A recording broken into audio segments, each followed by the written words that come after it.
Hi guys, this is my build guide slash overview of the first build that I played in Betrayal League. I'll have timestamps in the description down below for the different sections. Anyway, let's get started. So with this video in the background, you'll see the single target and some of the clearing that this build can do. At the end of the video, I'll show you my Uber Elder kill. But yeah, I know Shaper's old, but man, he seems a little slow with those hammers. And really that's how this build felt with most of the boss fights, especially tier 15 and below, because of the chance to freeze from the Ascendancy itself and just the amount of chill I could get. Everything was pretty much easy to do content wise. The only thing that this build isn't the fastest for clear, but I mean it gets the job done and it's a pretty easy playstyle. The only thing that kind of made it a little difficult was having all the extra buttons, which I feel is a pretty rewarding playstyle. You got Cold Snap, you got Vol Cold Snap, you got the Vortex. The Stormbrand gets placed really easily, so all of these are pretty quick to throw down. Vortex being an insta-cast, so that really doesn't count toward the buttons.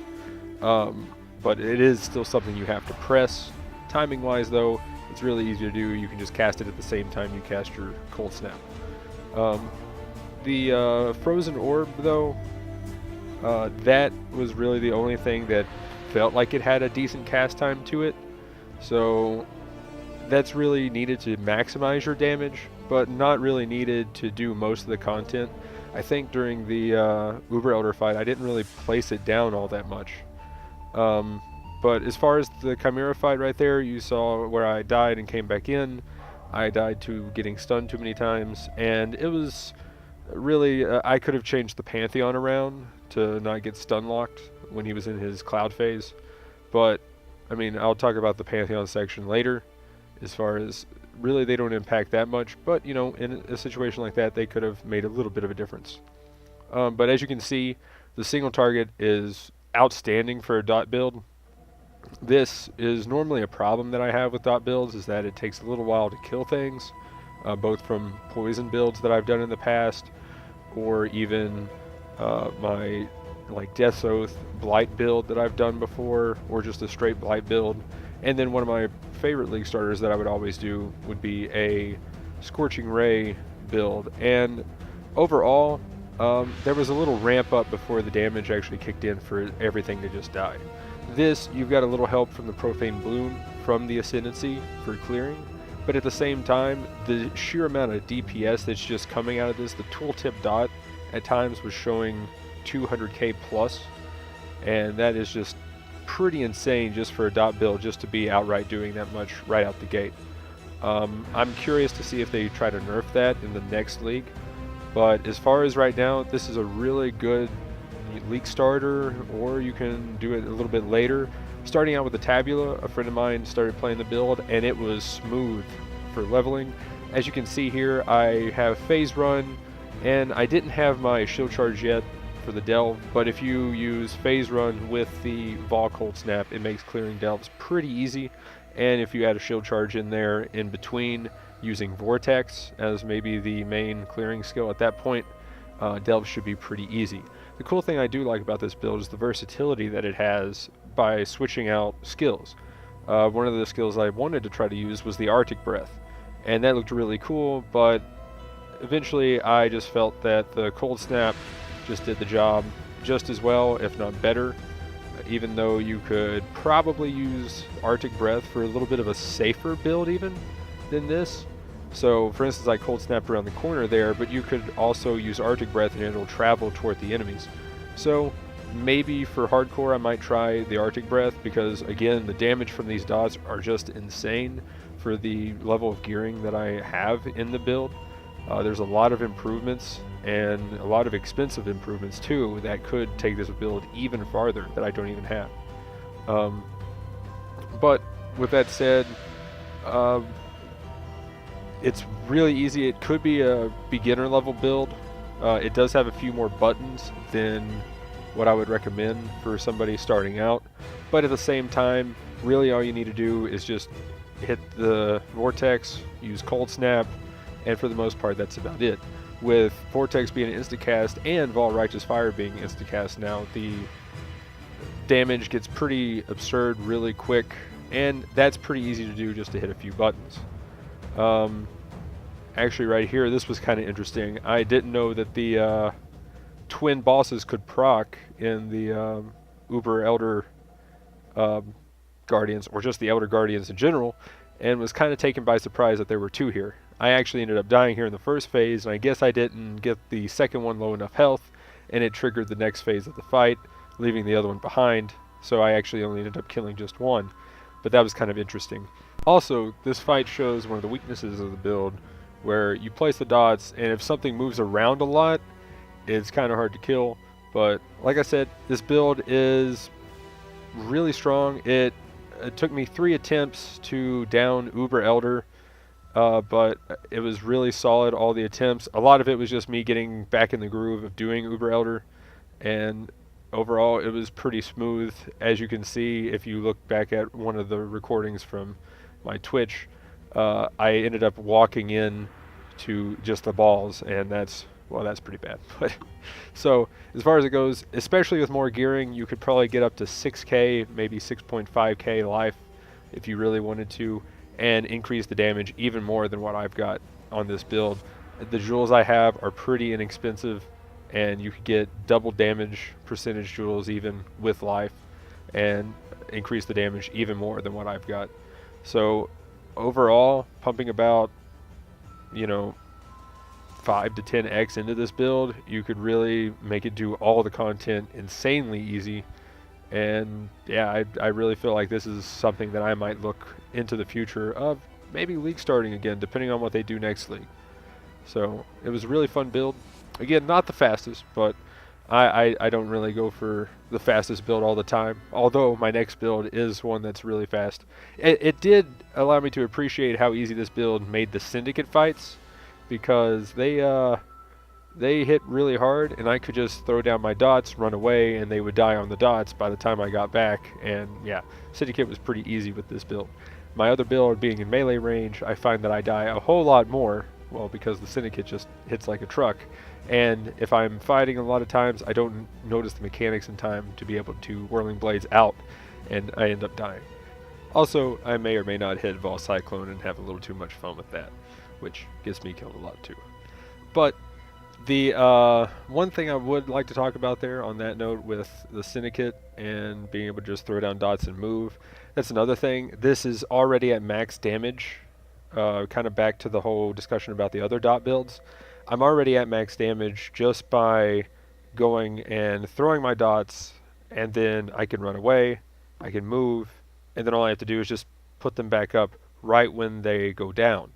As far as maximizing the damage or having to stand there, you can put down your Stormbrand or Frozen Orb pretty quickly, and it's not the biggest problem. So, I mean, that is kind of a problem with self-casting a lot. So I mean, that's just hopefully something they said that they were going to fix in the next league. But small little self-cast rant there. That's why I'm also looking forward to playing, well, maybe Stormbrand, because it's also another place and move kind of damage skill. So I thought about doing an Ice Spear build, but we'll see. Again, self-cast problems. But anyway, like I said, this build is really strong. It could be a really good beginner build as well. It does have a rewarding playstyle of hitting multiple buttons. If you're looking for a one-button build, though, this is definitely not it. But again, for beginners, it could be a good start for learning how to hit multiple buttons. It does make the fights a lot easier and slow things down so you can see. But anyway, let's go ahead and get into the build itself. So for Pantheon, I really took the time to unlock a lot of them, just really to Hugel and Solaris for helping with the Uber Elder fight. Other than that, you could take Soul of Lunaris for clearing, that always helps, and Brine King helps if you're getting stun locks. So in the Chimera fight, I could have probably used that instead. Just to talk about it, Arakali, you could do the trick with Blood Rage, and then when you have your Mortal Call proc, you get the increased recovery rate of life and energy shield. That's just a cool trick on certain builds that you can use. Immune to poison, that's kind of cool if you think you're going to have problems with the chaos damage or have a map that has a lot of chaos damage over time. If you want, say, help with Uberlab or just doing trials, getting flasks back during this when you have some downtime to wait is pretty nice with Soul of Rislatha. Other than that, Gruthkul is pretty nice for slowing attack speed of anything that hits you. You don't really stand still, so Tukahama isn't that great. And if you are having problems with fire damage taken while moving, for instance, you're getting hit with a lot of ignites from, say, the map mods, or if you're just going to be standing on a lot of burning ground, this could help out as well. But very situational here, and that's really what these are. They don't help too much, but they do help a little bit here and there, depending on what map you're doing, what boss you're doing, etc. But anyway, that's pretty much the Pantheon stuff.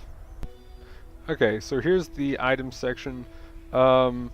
With Blasphemer's Grasp for the gloves, I chose these because it gives you a bit of health, it fills out what you need as far as dex, and it gives the increased chill effect per elder item.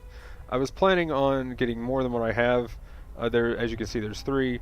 I was planning on the other ring and amulet and maybe the shield, but at least the ring and the amulet. Again, that gives a lot more increase to your damage because of the Bone Chill gem that is supporting Vol Cold Snap. With the ring, as you can see, it is eldered. A lot of people try to chance the Essence Worm, so this kind of comes about because of that. So this gives you, now being buffed, the full effect of Elemental Equilibrium, and you go ahead and slot Stormbrand in, so there you go, easy way to apply that. It also gives you a decent bit of lightning res to kind of counter the minus 60 total from the minus 20 to all res. For the scepter here, I chose the Spine of the First Claimant. It's a very huge amount of DPS that's pretty cheap to buy. It goes up to 35% of cold damage over time multiplier, and it has a good flat increase to cold damage percentage. The helmet here is the Rhyme Gaze. Now, as far as that goes, you do get Conk Effect, which that can hurt your clear a little bit, so I'll go over some other options in the improvement section later. But as far as damage goes, 30% increased cold damage, that's to both skills, and the 20% cold damage over time multiplier, that also goes to both skills, which is a huge amount of damage increase, and essentially this gives you a 5 link. For the shield, I just went with health, and then as much cold damage or spell damage that I could get, so, and then whatever resist I needed, so pretty simple there. Rings and amulet, health, resist, whatever dexterity you need, pretty much it. Again, ring, health, resist, and I already have my dexterity, so I didn't need anything there. As far as boots are concerned, I went ahead and got the Elder Boots because A, of the gloves, and B, increased duration so I could fit more gems into the boots. This goes ahead and has health, and I had my resist sorted out, so I didn't need any resist on them, so that was nice. But then you get the 10% increased skill effect duration, which I believe can go up to 15%, yes. And then you have the increased, or the health total and the increased duration gem supporting the gems in the boots. For the belt, I went ahead and did a Stygian Vice because I felt that you could get more health and more damage out of the Stygian Vice rather than just doing like a Elder leather belt. So pretty simple there, just get whatever health and resist you need and throw on damage if you can. If you can craft one with even more damage, even better. But yeah, pretty cheap so far as you can tell. Most of the gear is really not that expensive and was really easy to get. This, I decided to use the new the Sacrifice card to get the Sacrificial Garb, already 6 length, and it's item level 100. Then I decided to throw some fossil crafts at it till I got enough health to finally actually be okay. I wish I had another percentage roll, then you can have the percentage life and mana crafted on it with maximum life and the life percentage, and then if you get any resist, bonus points. But yeah, this gave me an easy 6 link Really, as far as damage goes, if I had another blue so I could throw in Conk Effect there instead of the 2 greens, I would actually get more damage out of it. But again, it is Conk Effect, so that kind of lowers your area. Cold Snap, the actual Chiro area, doesn't feel as bad when it has Conk Effect on it, but you can really tell the difference when you throw Vortex in with a Conk Effect. Also here in my weapon swaps, I had another Spine of the First Claimant and another shield that still had enough resist to fill out my resist. This was because I decided to also have one for a clearing and one for single target. For the flask, I used a Seething Divine Life Flask with Staunching, pretty stock standard there. Witchfire Brew to give me that 3rd curse of despair, a Adrenaline Quicksilver Flask for that extra speed boost to get around, a Sulfur Flask of Warding for that curse immunity and a little bit extra damage, pretty nice, and a Basalt Flask of Grounding for that shock immunity and, you know, just that little bit extra physical damage reduction. Now for gems. For clearing, I used Shield Charge linked with faster attacks and Fortify. As far as the stuff in the shield, that was just stuff I was leveling. I didn't really have anything decided on to put in the shield. So, I mean, at that point, that's just an extra do whatever. As far as single target and stuff, though, I used Flame Dash linked with Arcane Surge, and I only got my Empower to level 2, but linked with a level 3, preferably level 4 Empower, to give that extra cooldown recovery speed. In the helmet, I've got Vortex linked with Controlled Destruction, Efficacy, and Swift Affliction. Again, it also has the Conk Effect from the helmet, so it's essentially a 5-link. Over in the shield, I've got Frost Bomb linked with increased duration, as well as Vol Righteous Fire for increased duration as well. In the boots, we have Dread Banner, Phase Run, Immortal Call, and Cast when damage taken, which, in these boots, they're all linked with increased duration. In the gloves, I have Enfeeble, Blasphemy, Frostbite, and Temp Chains. As far as the Enfeeble, that could be substituted out with a Clarity if you change up the amulet, which again I'll talk later, or you could go ahead and throw a Despair in there, and again it would same kind of change with the amulet. If anything, you could just throw an Enlighten in there as is, and there's no changes. And in the ring, of course, Stormbrand. I did have Orb of Storms, but after trying out Stormbrand, it's effectively a better Orb of Storms at this point. And in the chest, you've got Cold Snap, Bone Chill, Efficacy, Hypothermia, Swift Affliction, and Controlled Destruction. The only change here that you could do real quick is just throwing in another blue socket, which would have Conk Effect, again lowering the area, but upping your damage a bit. I believe that's over Hypothermia. It could be Swift Affliction. Just check in the POB, swap them out, and see which one has higher damage. Now for the passive tree. So taking a look at the passive tree, as far as leveling went, I came up, took the health here, went over, got the health here, got some more health. At that point I felt like I had enough health to come up and go for some damage. Then I went and grabbed this health, came over, grabbed the health here, and got this for more damage, and likewise here, more damage and more health. At that point I filled out the rest of it for the most part. I don't think I did the curse yet. The jewels I waited till later before I did the jewel sockets. The last thing I had to decide was whether to go this way or to go down here. I decided to go this way because I found out that I could take these nodes, whereas down here I would have about the same amount of health, and I would just have these Skittering Runes as the only difference. And so I ended up with more damage this way, so I went ahead and went that direction. Also, early on, don't forget to take your Elemental Overload, especially when you start using your Stormbrand, so that you're proccing that quite often. As for the skill tree though too, it is a bit kind of branchy as far as where you're going. Again, use your best judgment whether you need health or damage at the time while leveling. But as far as it goes, there's probably some better ways to do this, and changes, which I'll go over here in a second. to give you either more health or more damage, and either way, really solid as far as the character goes. I still ended up with enough health and damage overall with this tree, but I'll talk about the improvements or changes here in a second. And the big thing here with the skill tree is, as far as ascendancy goes and why I chose Occultist, is pretty much this node right here. Frigid Wake cannot be chilled, cannot be frozen. This node is huge for defense and just offensive power. 20% to cold damage over time multiplier, that's huge. You get a chance to freeze nearby chilled unique enemies for 0.6 seconds every 4 seconds, and you freeze nearby chilled non-unique enemies for 0.6 seconds every 4 seconds. Also, nearby chilled enemies deal 10% reduced damage with hits.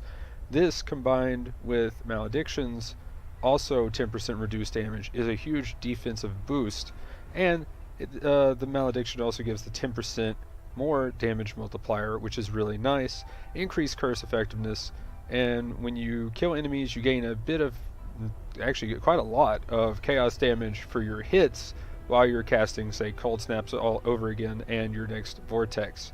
As far as it goes, Energy Shield's nice. As you can tell, I have quite a bit of Energy Shield from just the small amount of Energy Shield I have on my items. And Profane Bloom helps with curses, because now you can apply your curses to hexproof enemies, and you get the nice juicy explosions. And with the generic damage increases, these explosions also get increased damage, which is pretty nice for clear. Void Beacon, they also added the minus to cold resistance, so you get another 20% there. That's really nice. And yeah, overall, there's another cold damage increase percentage there, and cold damage over time multiplier there. So overall, this is a really awesome ascendancy for both defense and offense using this Cold DoT build. So as far as improvements, let's go ahead and just start here with the skill tree. As far as damage, I really feel like you need this cluster, and probably this cluster. Other than that, you probably could drop these two nodes if you really wanted to, in favor of getting more life. Over here, you could possibly drop this to get more life, maybe stretching down, maybe not even taking this, maybe taking this health wheel at least. That's not too bad for those 2 points, and then you can get that jewel as well.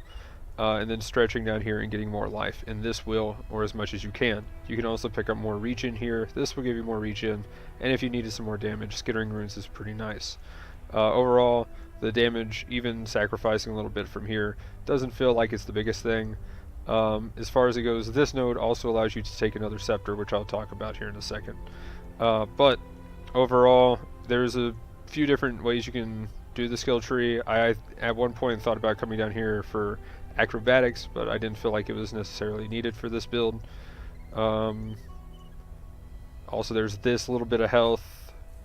Other than that, that's about all I can think of right now as far as the tree that I would have changed.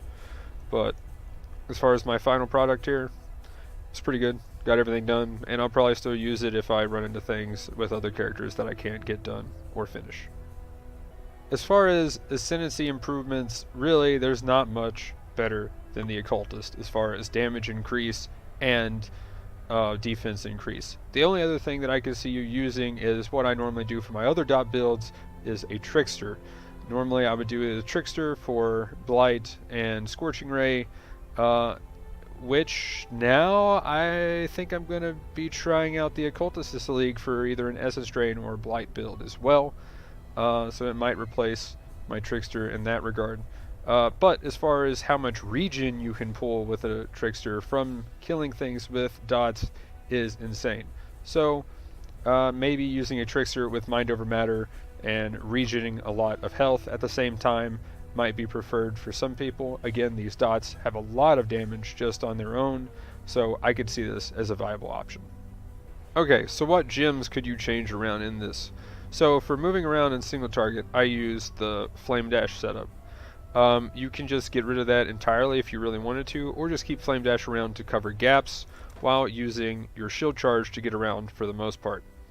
Other than that, you can use different combinations of the increased duration setup that I have here for Frostbomb, Righteous Fire, Dread Banner, Phase Run, and Immortal Call. You can trade any of those out really with each other. The only ones that I wouldn't trade out is having Dread Banner, because if you're going to actually use it, you want to keep it up pretty much all the time when you're switching back and forth. And it's really used to put down before big fights where you're going to take hits or have a chance to take a hit from, say, Zaro, and you can plan for it. That's really the reason why I have it in here.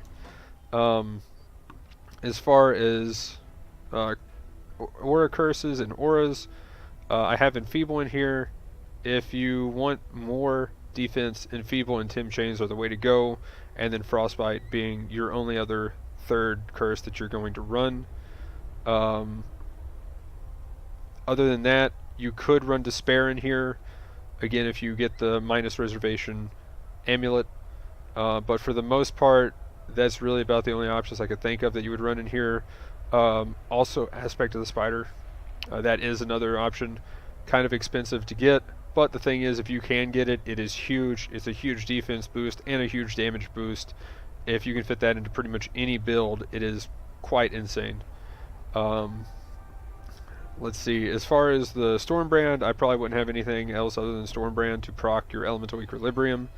If you did some kind of combination of Stormbrand and Orb of Storms and had Elemental Equilibrium on the actual tree itself, that way you would have a lot more lightning damage sources hitting a lot faster. Maybe it would be the other way, again, where I was talking about having it in the Scepter. And with that said, again, you can have the Scepter proc your skills through the Poet's Pen, a mod that you can get, and then just go ahead and have your movement stuff in the shield. And again, you would have to move a few things around, but as far as the most part, keep your curses, keep your damage skills, and keep at least Immortal Call, cast when damage taken, together. Other than that, as far as you having an increased duration with Frostbomb and Righteous Fire, that would be best. As far as the damage setups for the gems, you've got Cold Snap and Vortex. The third gem you could use would be the Arctic Breath.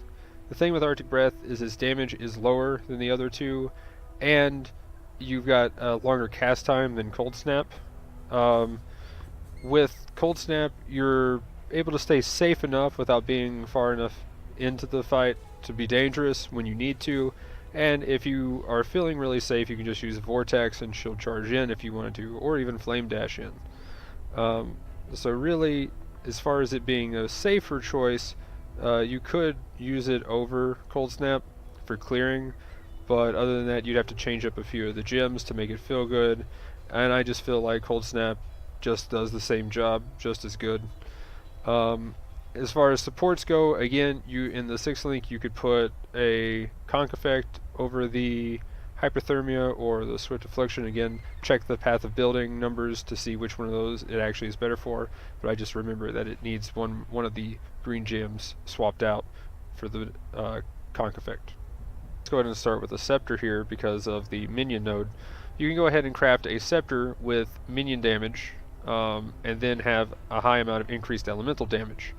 Then you have a couple of choices to craft on. You can either craft on damage over time multiplier, or you could craft on the essentially Poet's Pen mod where you triggered socketed spells on a skill use.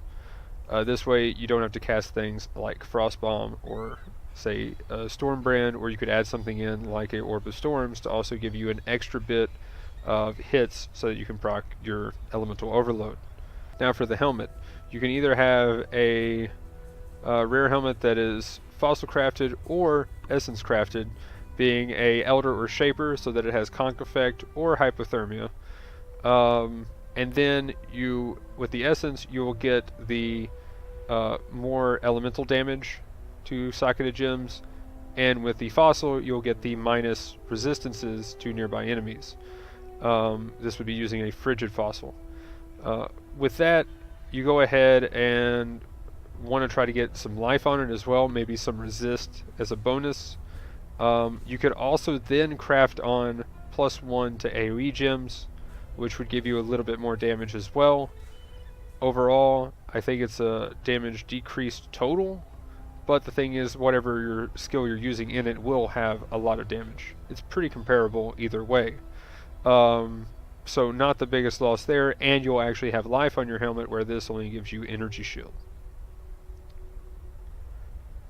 For the shield, not much difference here. I mean, more life, more damage, more resists. That's pretty much it. So not much I could think of improving there, other than getting just an Elder one if you're going to use the Blasphemer's Grasp. Now the amulet, now this one's pretty nice because you could actually get the new Shaper amulet that drops, where you get the Shaper's Presence, and it also lowers the mana reservation of Temp Chains, which that's actually a pretty big deal. You can go ahead and run maybe Aspect of the Spider, which you could craft on, say, a ring, or even, well, pretty much anything you can craft it on. But the shield would work. If you had rare gloves at that point, you could craft it there, or if you were doing rare helmet and you didn't have one of the other crafts. But yeah, freeing up that extra bit of mana allows you to add something else to the build, which is very nice. So at the time, when I was looking at it, they were, I think, about 2.5x. I don't know what they've improved or increased or decreased in price to now, but it would be an improvement to the build to have that amulet instead of just a rare amulet. Ring, just getting an Elder Ring is about the only thing I could see here. As far as the other ring, I'll just say Malachi's Artifice is pretty much a must-have for a build like this. So if you did trade it out, you would have to take Elemental Equilibrium, which wouldn't affect the build too much, other than just having to take more skill points. If you are branching down to the Scion Health Wheel, though, that wouldn't be too bad of a change. As far as the gloves, getting rare gloves, same kind of thing as the helmet. You could craft increases to gem level on certain things, being AoE gems. So Enfeeble being an AoE gem, that would give it a +1. Same with like the Frostbite and the Temp Chains. Other than that, you could get more life, more resist from it, and then you wouldn't have to have resist in other places to free up for, say, crafting or having other rare mods or uniques. For the boots, if you didn't want to do the increased duration, which would go into changing some of the skill gems up, which I'll go into here in a second, then you could have boots with resist and more life a lot easier without having to get that extra mod. But since if you're doing the Blasphemer's Grasp, might as well try to get some Elder Boots with the increased duration. Again, like I said before, I couldn't see really anything better than a Stygian Vice, because A, it gives you more health overall than, say, a leather belt, and more damage with what kind of jewels you can put in it. I definitely could get a better jewel there, but you're talking possible either a high amount of chaos or an exalt or more for a better jewel. So I just went ahead and settled for that. It gave me a decent bit of life and a decent bit of damage. So overall, Stygian Vice, I think, is the way to go. And as far as Flask, if you were, say, doing hardcore, I would probably change out the Sulfur Flask for a Granite, and maybe the Witchfire Brew if you wanted to trade it out just for a straight Stibnite Flask if you wanted to run, say, Despair in your Blasphemy Aura setup. Other than that, the Witchfire Brew works for just its Stibnite Flask capabilities, and also it gives you that third curse. I'd also like to say thanks for watching this build guide video. If I get around to it, I'll be making a forum post as well, a forum guide that you can leave comments or questions on there. If I don't get around to that, go ahead and leave any comments or questions down in the comments section below. Again, this build was a ton of fun. It mowed through content as far as making it easy. It may not have been the fastest, but it was a lot of fun playing, and I really enjoyed it. It was definitely a good first build of the league. As far as the Uber Elder kill, here's that clip right now. Again, thanks for watching, and enjoy.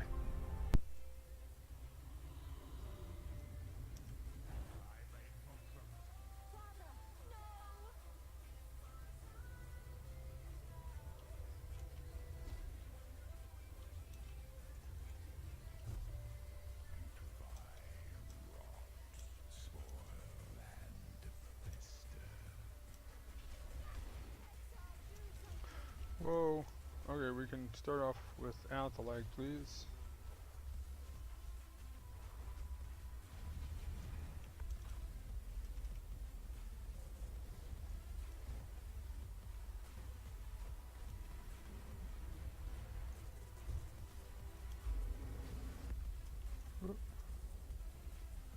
Really don't want one here in the middle.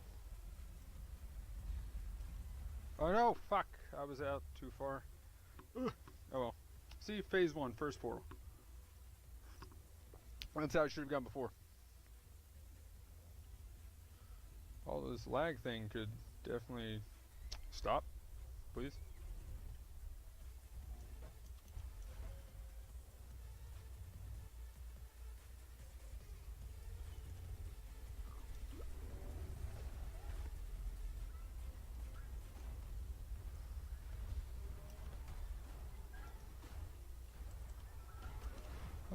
Damn, if I would have, like, hit that, that would have been annoying.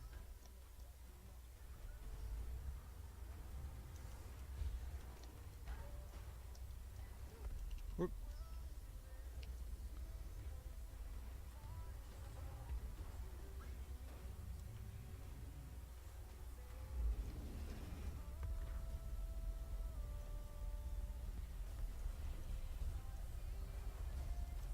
Whoa! I lived! I didn't think I lived. Oh my gosh. I gotta get up there and get that real quick.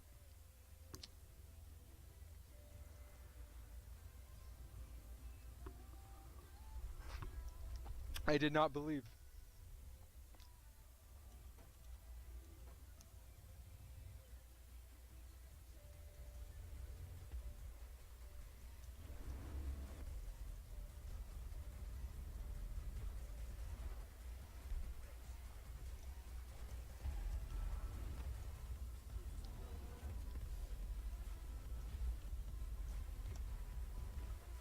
Ah, I knew that was coming.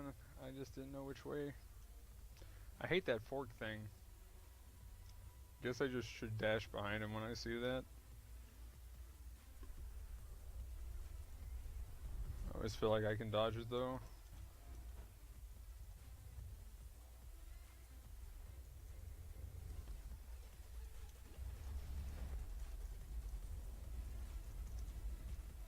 Ooh, here comes the suck!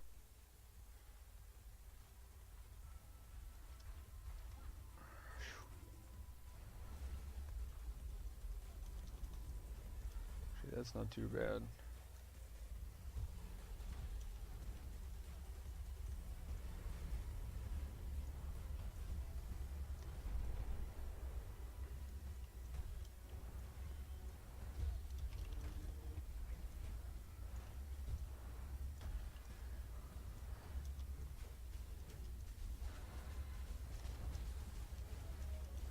Oh no, I need to stop taking that.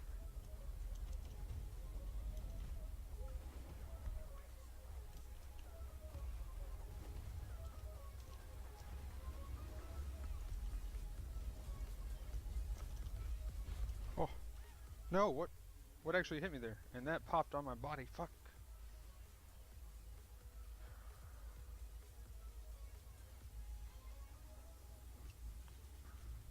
Huh, I did not see what killed me there. That's a bummer. Okay, so we'll burn Vol Righteous Fire right here on. Oh shit.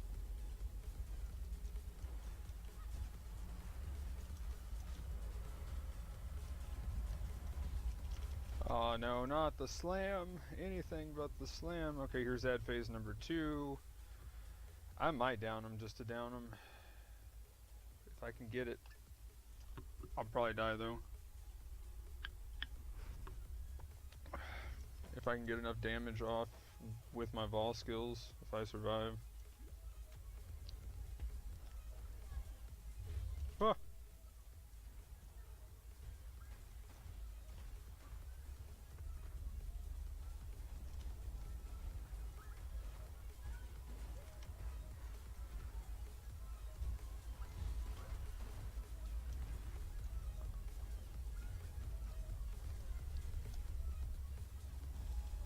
Oh shit.